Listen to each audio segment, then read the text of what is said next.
నీ చేతికి నా ఆత్మను అప్పగించుకుంటున్నాను అనే మాటకి అర్థం వచ్చేసి సమర్పణ అని కూడా వస్తుందండి. అయితే దేవుడు తన ఆత్మను తన తండ్రికి అప్పగించుకుని తన ప్రాణాన్ని విడిచాడు కదా. ఒకవేళ అదే అవకాశం మనకు వస్తే మనము మన ఆత్మను ఎవరి చేతికి అప్పగిస్తారు? ఒకవేళ ఆ అవకాశమే మీకు వచ్చినట్లయితే మీరు మీ ఆత్మని ఎవరికి అప్పగించాలనుకుంటారు? చెప్తారా?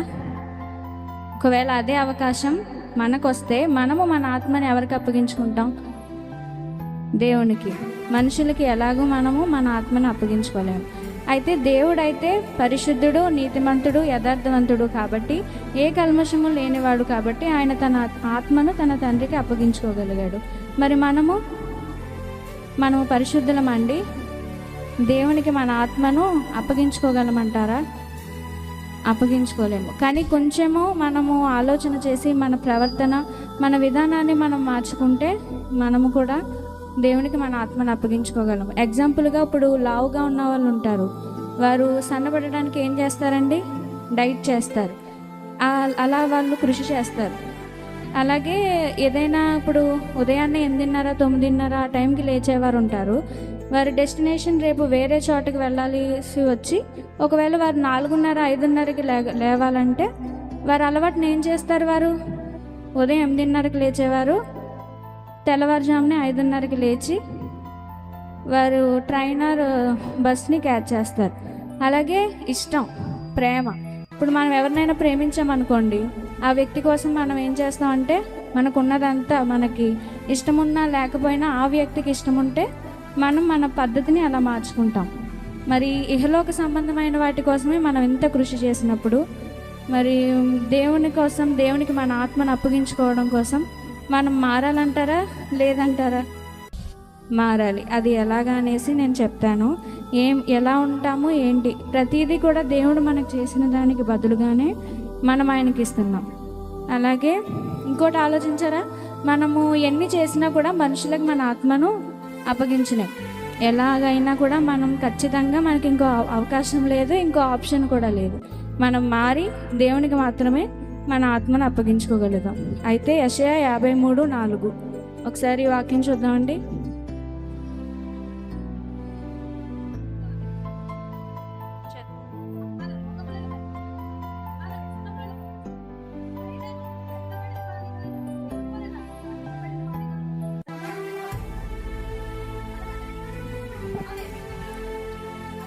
చాలు.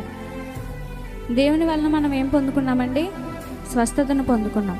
మన రోగములను ఆయన ఏం చేశాడంటండి? భరించాడు. మన వ్యసనములను వహించాడు. అయినా కూడా మనం దేవుని ఎదుట, దేవుని వలన ఆయన శ్రమ పొందిన వానిగానే మనం దేవుణ్ణి చూసాము. అయితే మనం శారీరకంగా స్వస్థత పొందుకున్నాం కదండి దేవుని ద్వారాగా. దేవుడు మనకి స్వస్థతనిచ్చాడు కదా. ఎన్నో ఇబ్బందులు ఎదుర్కోవచ్చు, ఎన్నో యాక్సిడెంట్లు ఎదుర్కోవచ్చు, ఎన్నో అనారోగ్యాలను మనము ఎదుర్కోవచ్చు. కానీ ఎప్పుడైనా మనకి స్వస్థత లేకుండా ఉందా? ప్రతిసారి మనం స్వస్థతను అనేది పొందుకుంటున్నాం. ఎవరి ద్వారా పొందుకుంటున్నామండి? దేవుని ద్వారా మాత్రమే పొందుకుంటున్నాం. శారీరకంగా మనం దేవుని ద్వారాగా స్వస్థతను పొందుకుంటున్నాం కాబట్టి దానికి బదులుగా మనం ఏం చేయాలి అంటే మన ఆత్మను శుద్ధి చేసుకోవాలండి. మన ఆత్మను దేవునికి అప్పగించుకోవాలి అంటే ఫస్ట్ది ఏంటంటే, దేవుడు మనకి శారీరకంగా స్వస్థతను దయచేశాడు కాబట్టి దానికి బదులుగా మనం మన ఆత్మని శుద్ధి చేసుకోవాలి. అర్థమవుతున్నాయండి నా మాటలు? అలాగే రెండో పాయింట్ మనం చూద్దాం. యాకోబు 4:3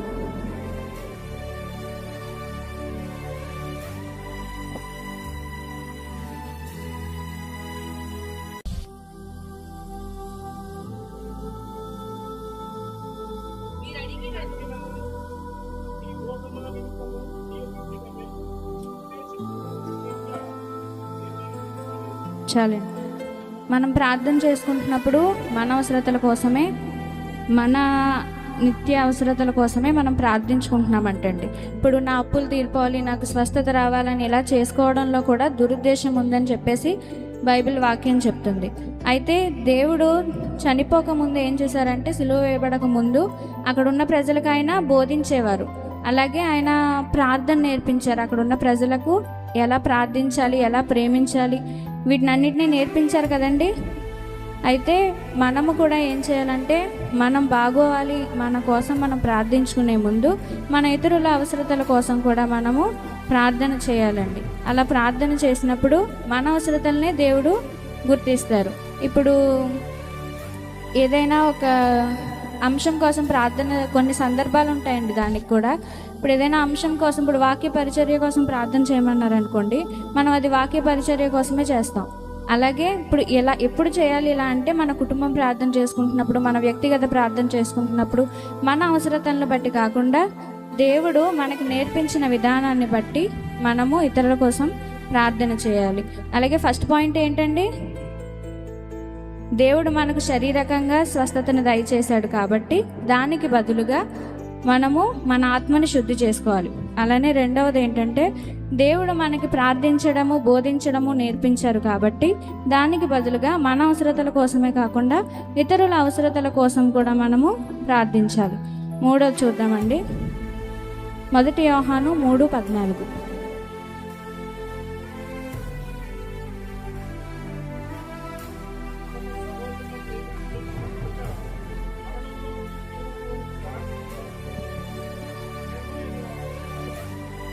చాలండి.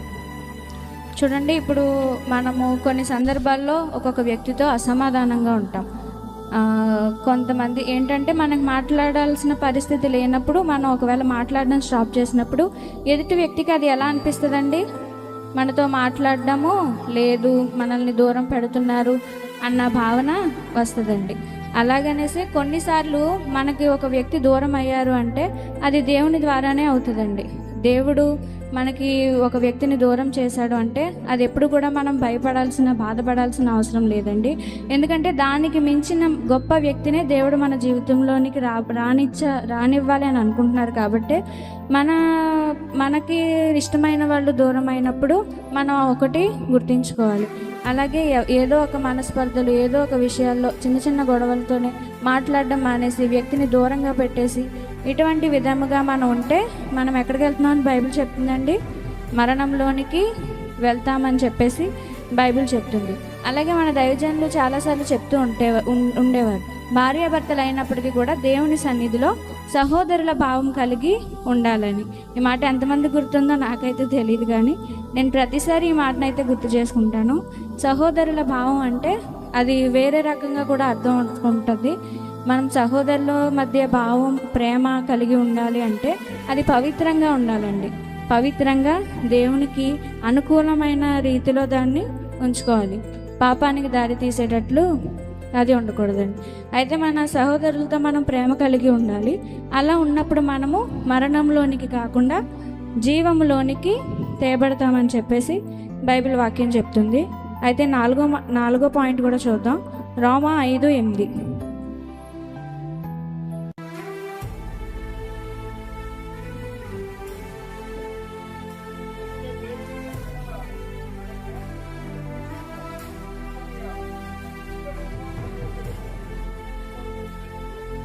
చాలు.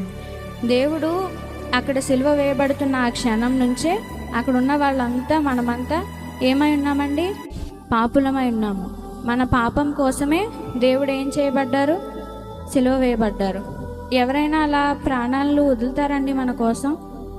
ఎంత దగ్గరైనా, ఎంత రిలేషన్ అయినా కూడా ఎవరు విడిచిపెట్టరండి. కానీ దేవుడైతే మాత్రం మన కోసం ఆయన బలి అయిపోయారు. దానికి బదులుగా మనం ఏం చేయాలంటే, మనము మన పాపాన్ని విడిచిపెట్టాలి. ఇప్పుడు ఆయన మన పాపముల కోసమే ఆయన సిలువ వేయబడి ఆయన చనిపోయారు. కానీ మనం ఇక్కడ పాపం చేస్తున్నప్పుడు ఆయన గాయాలని మనం మళ్ళీ రేపుతున్న వారమే కదండి అవుతాము. అందుకని చెప్పేసి మనం మన పాపాన్ని విడిచిపెట్టాలి. ఇలా చేయాలి అంటే, ఇప్పుడు ఏమీ లేదు. ఫర్ సపోజ్ ఈ మైక్ కింద పడిపోయింది అనుకోండి, చాలా వరకు కొంతమంది మనసులో ఉంటుంది, వెళ్ళి మైక్ తీసిద్దాం అనిపిస్తుంది. ఇంకొక సైడ్ ఏమనిపిస్తుంది అంటే, వద్దులే, ఇంకా చాలామంది ఉన్నారు కదా, ఇస్తారు, వాళ్ళే తీసిస్తారు అని. ఇలా మనకి మంచి చెడు అనేది మనలో నుంచే వస్తుంది కదండి. దాన్ని గ్రహించుకున్నా కూడా మనం పాపాన్ని దూరం చేసుకోవచ్చండి. దేవుడు మన పాపాల కోసం, మన ఇష్టాల కోసం, ప్రతి దానికోసం దేవుడు బలయ్యారు కాబట్టి దానికి బదులుగా మనం మన పాపాన్ని విడిచిపెట్టాలండి. అలాగే 5వ పాయింట్ వచ్చేసి ఎఫెసీ 2:18.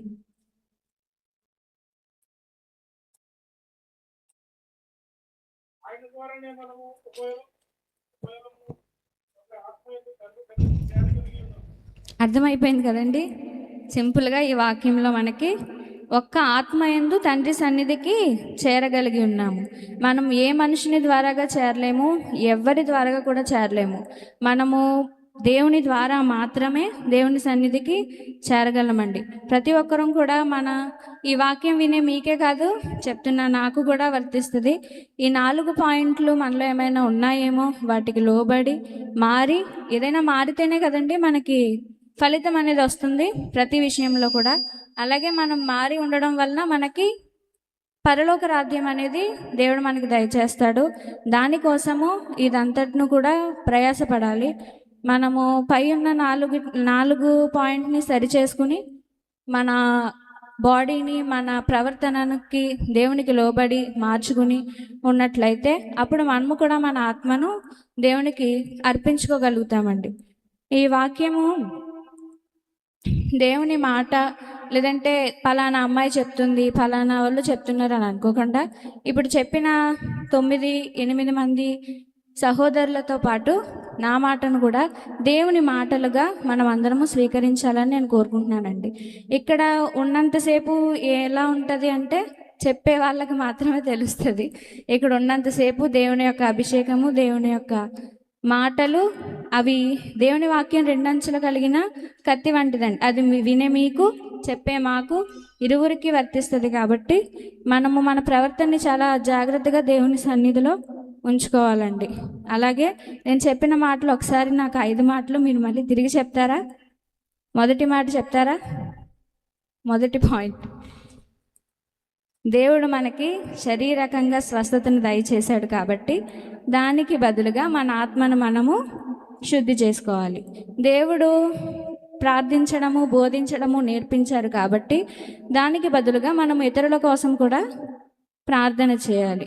సహోదరులను దేవుడు ప్రేమించమన్నాడు కాబట్టి ఒకవేళ ఎవరితోనైనా మీకు ఇబ్బంది కలిగిన పరిస్థితులు ఉంటే వాటిని గ్రహించుకుని ఆ సహోదరులు ఎవరైతే ఉన్నారో వారితో మీరు నార్మల్ అయ్యి మాట్లాడాలండి. అలా మాట్లాడినప్పుడు దేవుడు మనకి జీవంలోనికి మనల్ని నడిపిస్తాడని చెప్పేసి వాక్యం చెప్తుంది. అలాగే 4వది ఏంటంటే, దేవుడు మనం చేసిన పాపములను బట్టి ఆయన సిలువ వేయబడ్డారు కాబట్టి దానికి బదులుగా మనం మన పాపాన్ని విడిచిపెట్టాలండి.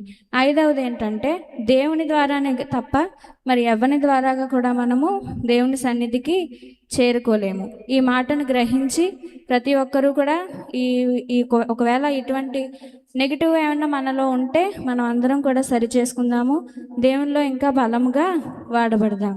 ఈ నా చిన్ని మాటల్లో ఏమైనా తప్పులు పొరపాట్లు ఉంటే దయచేసి నన్ను క్షమించండి. నాకు ఈ అవకాశం ఇచ్చిన దైవజనులకి మరొకసారి నా వందనాలు తెలియజేస్తున్నాను. ఆమేన్.